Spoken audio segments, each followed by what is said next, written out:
हे काळी धरती नांगरलेली आली र पेरणी. नमस्कार शेतकरी मित्रांनो, आजच्या व्हिडिओत आपण जाणून घेणार आहोत की ओला दुष्काळ आणि पीक विमा याबद्दल नेमकं काय करावं लागेल जेणेकरून नुकसान भरपाई मिळवता येईल.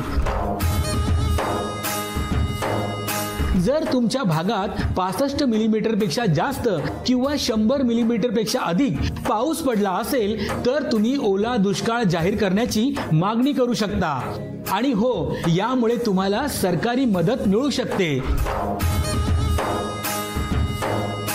पण काय जर नुकसान भरपाई वैयक्तिक पातळीवर हवी असेल तर तुमच्याकडे आहे पीक विमा.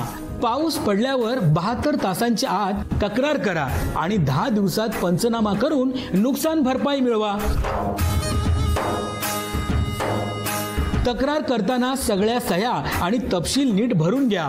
पीक कापणीच्या प्रयोगांवर लक्ष ठेवा आणि मागील 7 वर्षांच्या सरासरी उत्पादनाशी तुलना करा. तर शेतकरी मित्रांनो, सावध रहा, योग्य वेळी तक्रार करा आणि तुमच्या हक्काची नुकसान भरपाई मिळवा. आवडला तर व्हिडिओला लाईक करा आणि शेअर करा. जय किसान. काळ्या मेघा किरसा आता करी